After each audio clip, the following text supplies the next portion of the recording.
Yes, welcome all to this platform, Life Made Up of Questions. Today we are having our guest, Company Secretary Sharath, to share his valuable thoughts.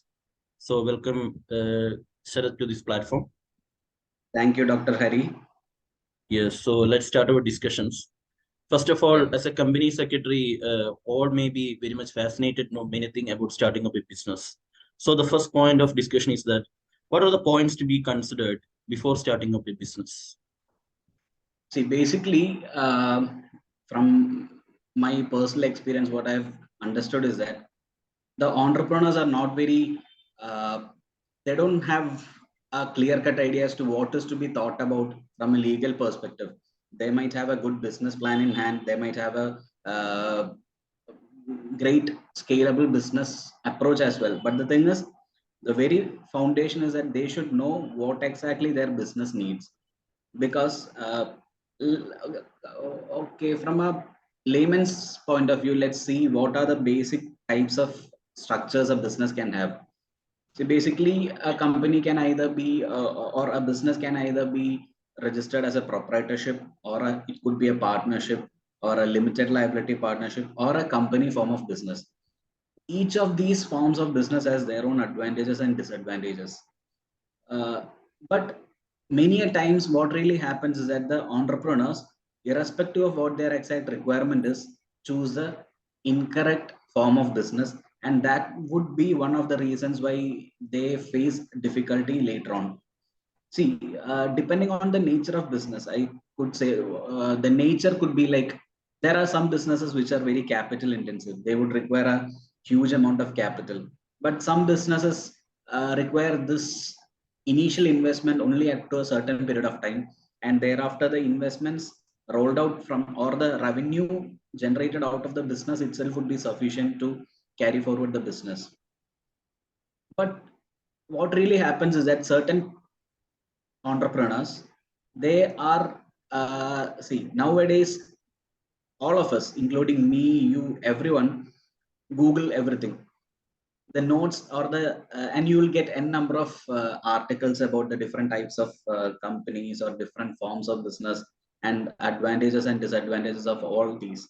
But the thing is, it is just a basic understanding. It is just to be used as a, it should be just used as to know what exactly each form of business is, but it shouldn't be considered as an exhaustive or a complete thing which you can depend on 100%. The reason being that, as I said, each business has its own advantages or its own requirements, in fact, and depending on that, you should be very particular in choosing the business form. As I said, there are different types of forms, and the easiest and the uh, a form which doesn't require much registration is a proprietorship business. Proprietorship business is nothing but an unregistered business which uses the details of the promoter as such. There is no separate registration. All you need to do is just put a trade name and you can start your business and do. There is no regulations or there is no rules to regulate that as of now. Then comes a partnership. Partnership is simply a association between two or more persons who have joined business to make profit. And it could be that the second partner is even silent. There is no restriction on that. You can have the second partner as a silent partner. Just to have this partnership in place, you can start a partnership. In the case of partnership, it is regulated by Indian Partnership Act. Indian Partnership Act 1932. So the basic document that a partnership needs to have is a partnership agreement. And this partnership agreement explains what are the terms and conditions or what are the arrangements that have been arrived at between both these parties. And this particular document serves as the understanding and also a bylaw of the business. The advantages of a partnership is that it is very flexible. As I said, partnership is regulated under Indian Partnership Act, and the said act says that anything and everything can be decided by the partners amongst themselves. So what is being mentioned in the LLP agreement, sorry, partnership deed, forms the basis of this particular arrangement. So one of the biggest or the thing which all the promoters or all the entrepreneurs should be very careful when they enter into a partnership is that many times we find partnership agreements that are not properly drafted. As I said earlier, if you check in Google, you will get a number of formats, which is not a exhaustive one. It is just a basic one. So it doesn't have, or it may not have the terms and conditions which would resolve the issues that a business can have or possibly uh, find themselves in later point of time. And the, as I said, the advantage of partnership is that since the act is so flexible, there is no real restriction as such. You have the option, you have the flexibility, you have lesser compliance burdens and everything which is applicable to a partnership. Then comes the limited liability partnership, which is a relatively newer concept. It was introduced only in the year 2008. In fact, LLP is a hybrid form of a normal partnership as well as a registered business. Almost all of us would have heard about private limited companies or listed companies or public companies for that case.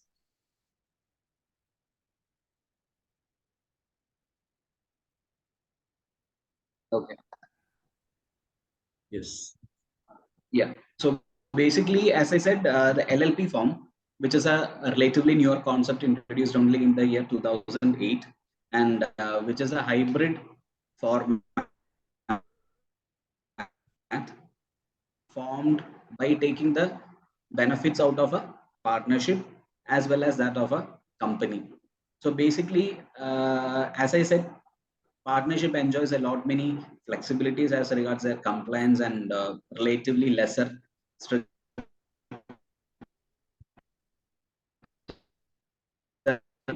It is a highly regulated form of business. So they have placed LLP in such a way that it is a hybrid form, which is a which includes a that's best features of both the company form as well as a partnership. Okay. And then finally comes a private limited or a public limited form of business, which should be known to all because that has been relatively well established because over the years people have heard and have seen. So that is a most or the form of business which would be highly regulated is a or a company form. When it comes to a company, what is to be done, how is it to be done, and when is it to be done is clearly defined. That makes it difficult for the entrepreneurs because they are forced to or they should comply with certain things, and only then can they continue their business as a company, which they do Yes. not enjoy in the case of other forms. So what really happens now, having said that these are the different types of businesses, each and every form has their advantages as well as disadvantages. When it comes to the disadvantages, when it is a proprietorship business, if the particular business is capital intensive, and suppose that I want to receive investment from someone else, no one would be ready to invest in my firm because I'm an individual. I don't have a corporate backup or it is not legally registered as such. So no one would be willing to come into my firm because I am alone. When it comes Yes. to partnership, if it is a highly capital intensive business, people tend to shy away from investing into a partnership just because of the reason that it is not very structured. You can define what is the terms, I can define and you can define and we can agree into an agreement. But if something happens beyond what is being specified in the agreement, then there is always a ambiguity as to what is to be done. I can interpret that this is the way it should be done, whereas you can say that that is not the way, this is the way it should be done. It doesn't bring about a amicable settlement. It doesn't uh, provide us an alternative. To be really clear, in the case of LLP, things are slightly better than a normal partnership, but not as good as that of a company because they're still similar to what we have in partnership. That is a partnership deed. In the case of LLPs, we have something called a limited liability partnership agreement. LLP agreement, LLP agreement, as in the case of a partnership, defines what are the terms and conditions between the partners, what has been agreed between them, and which is in line with the LLP Act 2008. Here too, if you don't have a clearly drafted LLP agreement, what happens is that in the case of a rift between the partners, if there is something worse happening at a later point of time, in the absence of a properly drafted LLP agreement, what happens is that we don't have or we may not have an option to resolve it. But when it comes to a company, irrespective of whether we have defined something in our bylaws, that is a memorandum of association and articles of association, if we haven't mentioned anything as such, but the Companies Act, companies are regulated under Companies Act. So Companies Act itself is a huge act which has around 470 sections. And irrespective of what we have mentioned in our memorandum, in the case of companies, Companies Act itself overrides. If there is something conflicting in our memorandum and articles, it will always be subordinate to what is being mentioned in the Companies Act. Yes. So whether I interpret Companies Act or you interpret or anyone, irrespective of who interpret it, what is to be done is clearly defined. So there is no way out for the entrepreneurs. They will have to comply with it so as to ensure that everything is in place. This is one of the reasons why this is the most accepted form of business, because there is no separate Companies Act for me, you, anyone else. It is common for all. So the interpretation and the applicability and all those things will also be accordingly. So this gives them a greater flexibility or the other form of businesses. Having told earlier that what is to be done, how is it to be done, when is it to be done, since it is clearly defined, when an investor wants to come in, or for that matter, anyone wants to join a business, he has the flexibility to check what is the history of the company, what has it done over the past years, what is it planning to do, and if I want to raise investments, there is a specific methodology which I have to follow, and only upon completion or satisfactory completion of those compliances can someone invest in my company. So all these things ensure that the company form is highly regulated, which makes the investors feel safe about their investment.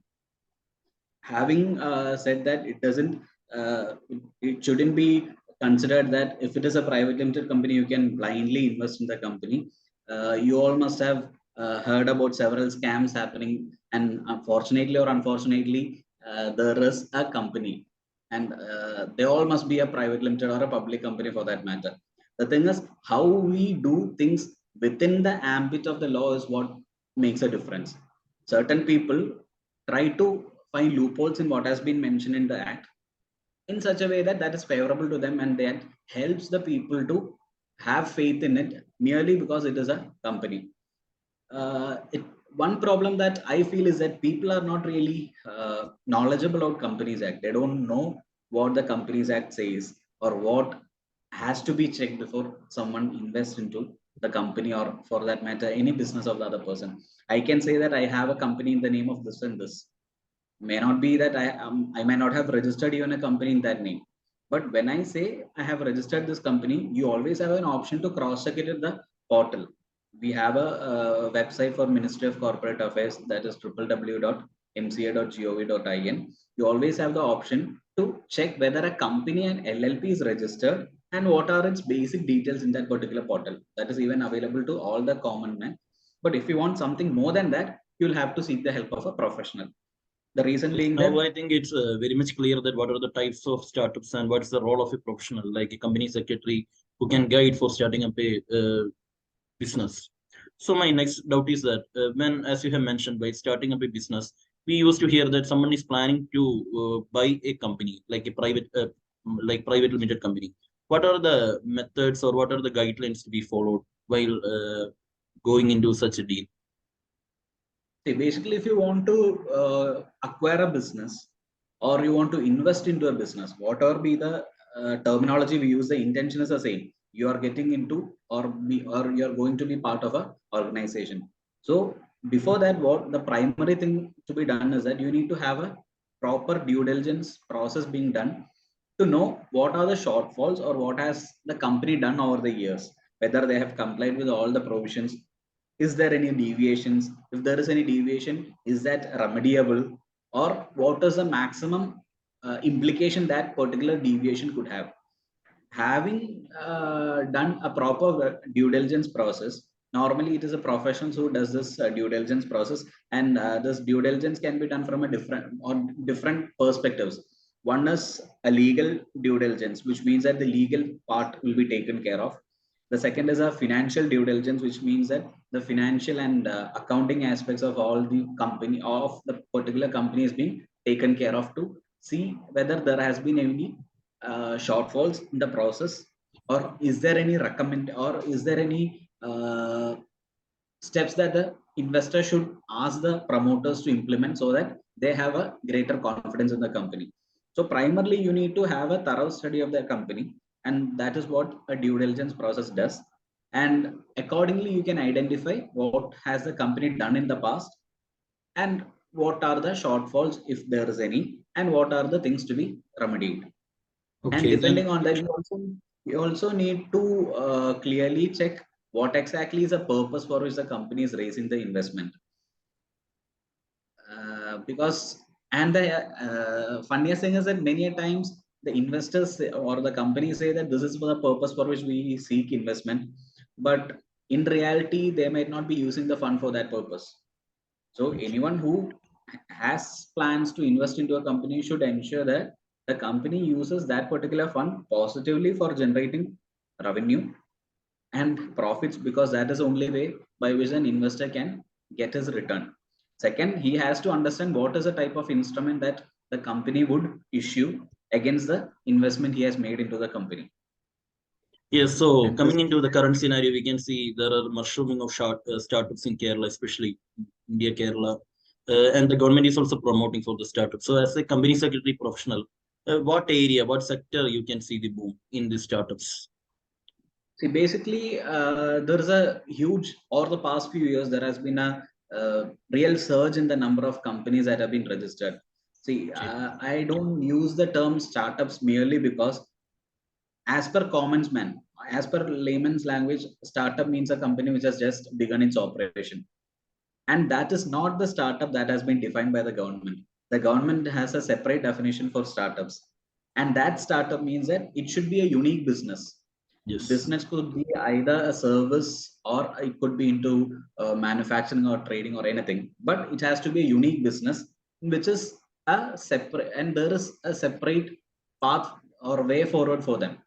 That is, it is not, see, I start an IT company. I don't, and I do the normal IT stuffs. And you can't call, even though I have started the business and the common man's language, I am a startup. But from the government's perspective, it is not a startup because I'm not doing something which is unique. The Okay. business model has to be unique, or it has to have a profitable future. And moreover, it should not be an entity which is being split from an existing entity. So, for example, I have an entity, and I want to split a particular division of that into a new company just to take the advantages that a government has given to the startups. But as per the definition of startups given by Department for Promotion of Trade and Investment, this is not permissible. They have three criteria set. That is, as I said, it should be a unique business. It should not be formed as a result of a split up of an existing business, and it shouldn't be over 10 years. That is, a startup should be less than 10 years. Only if you satisfy these criteria will you fall under the definition of startup and be eligible for the incentives or the tax exemption applicable to them. But what really happens is that people know that there is something extra for start given by the government to the startups, but they don't really understand what the definition is. So what they do is they try to get a registration for this particular their business, and fortunately or unfortunately, that doesn't get through because you don't fit into the definition. Yes. This is where I told that you need to first have a thorough consultation with the professional so that they will understand what exactly your requirement is. They will suggest what would be the best form of business applicable to you, and accordingly advise you as to what is to be done. Yes. Because there is a real increase in the number of startups that you come, and there are several startups which are very promising, and there are several startups that are at a struggling stage and continue to struggle for a larger period of time. One interesting fact is that out of the 100 startups that you see, only 10 or 15 survives over a period of 2 to 3 years. Beyond 2 to 3 years, these startups doesn't survive. The reason being that they don't have a clear cut plan as to what will they do if there is a failure of their product. Supposing that I might have a good product in mind, the product might be very good, but it should be usable, or it should have multiple uses which the common people or a specific industry would need. And supposing that I am not able to implement my plans, what will be my plan B? Unless and until I have that particular thing in mind, survival becomes difficult. And of the 10-15 surviving startups, only less than 5 startups go to the next level. Other companies continue to struggle.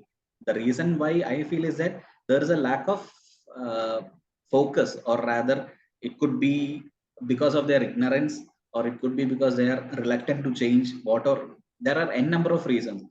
You can analyze a business and suggest the remedies, or what are the corrections that they need to take only after knowing the complete thing.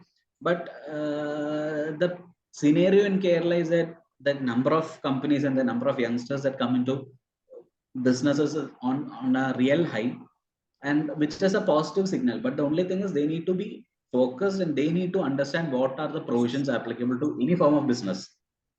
Because as you know, India is a country where there is no uh, dearth for laws. You have n number of laws applicable to a business. Irrespective of what is a form of business, there are several laws applicable to each and every one of them.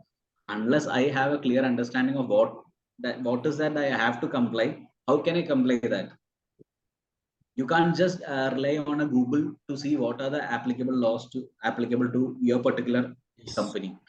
You need to Then have a yes, so then coming into another way, like when we consult with any of the entrepreneurs who are planning to start something, they are always found out some of the schemes which the government provide, like the Mudra loan or some other things, the capital investments. And there comes the concept of whenever they are approaching a bank or a financial agency, they will be going for the detailed project report.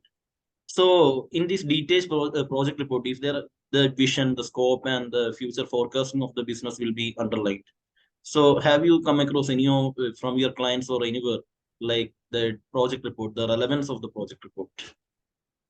See, as you said, if you approach banks for a loan, whether it be Mudra loan or any other type of loans, Yes. you will just rely on the project report that you give. Just by looking upon or looking into a project report, how can how can a bank decide the future of a company? But all the banks depend on that particular document. So you need to understand that project report has to be such that it gives the entire information about the company. It should have an details of the promoters. It should have the details like what do you do, what is your USP, what is your future projections or future plans. Then comes the most important part, that is the financial part, because it could either be 3 year projections or you'll have to give 5 year projections, wherein that has to be realistic. It shouldn't be just that I will have a 10% growth every year, and at the end of the fourth year I'll have a 50% growth. It is not that we can just blindly say that. Anyone who analyzes a project report, anyways, the bank doesn't rely on people who aren't ignorant about project report to check this. So they have qualified people to evaluate the project report that is being submitted. So the entrepreneurs should be sure that, or they should see to it that the project report is properly drafted, which is self-explanatory.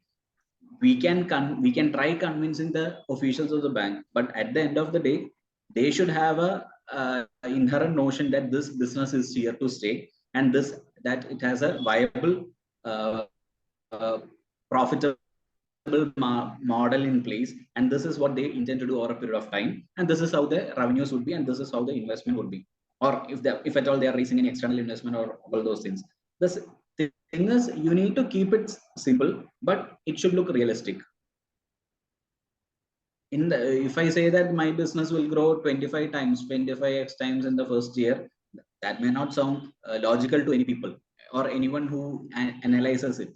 Especially when it comes to loans, the banks would be extra careful, irrespective of whether it is a Mudra loan or any other business loan. They would always have a conservative mind, because from a perspective of the banker, the security or the safety of their funds is important. They will ensure that if I give you 100 rupees, I should have a capacity of earning 200 rupees or at least 150 rupees. Only then can I repay this 100, because I will have expenses of my own. Only after spending all those would I repay my loans. So what they would look is how will the company turn profitable, or what would be the margin of their profits, or how would be the investment, or what would be the return that the investors would get or has to give out of these investments. If there is an external investment, they'll definitely check that, because investors will demand their fund back at some point of time. So the project report that you submit should be foolproof, which gives them the feel that the promoter has thoroughly studied the project and he's pretty sure of how to run the business, and that it is, and then it would be profitable in the years to come. Yes, so coming into the another last part of this session, the question. Nowadays, we are coming into the term that cooperative society. As you have mentioned, we are having the limited liability partnership, the private limited, then proprietorship, then the trust. All these things are there. Then the cooperative society, like multi-state cooperative society. So, what is the relevance? What is the See, concept? basically the societies, it is, every state has their own laws. When it comes to company or LLP, it is governed by a central law. You don't have separate companies act for the state of Kerala, for Karnataka. It is all the same. Same is the case with the case of LLPs as well, and partnership as well. But when it comes to cooperative societies, it is governed by state laws. So each and every state will have their own laws to facilitate their particular requirement. And multi-state cooperative societies are nothing but societies which can operate across states. And moreover, it doesn't have a corporate structure as such. But at the same time, it is a separate entity governed by the laws of that particular state, which gives them a greater level of flexibility. If the law is properly drafted, then that is fine. But since many days, or we come across many scams recently in the state of Kerala, and most of them are in the cooperative sector. The concept there is totally different from that of the companies. Companies as a corporate structure tries to give a corporate structure to entities, whereas these just try to create a form of business, but which is not foolproof, and that it doesn't it might have inherent mechanisms to check all the shortcomings, but that doesn't happen, because there is no, the regulator of this particular sector, or this particular form of business is not very powerful, or he cannot do something which is against the interest of many people. When it comes to a corporate form, which is a company or LLP, you have a Ministry of Corporate Affairs. Under that particular Ministry of Corporate Affairs, you have regional directors in different areas, and below that you have registrar of companies in all the state. So if I have a particular complaint against a company, I can first definitely I'll be approaching the company, and if I don't get a response, what I'll do is I can escalate that particular registrar of companies. But in the case of cooperative societies, even though there are mechanisms, that has not, or to my knowledge, that has not been sufficient enough to protect the interests of the investors. Okay, so Company Secretary Sharath, it was a wonderful evening sharing your thoughts and vision with all the viewers, and I hope that this will be a wonderful session. Like many of the startups, like many of the entrepreneurs may be having a lot of doubts, and I think this interaction gave a good clarity over the subject, like the role of a professional. So thank you for sharing your valuable time with this forum. Thank you. Thank you, Dr. Harry. Thank you.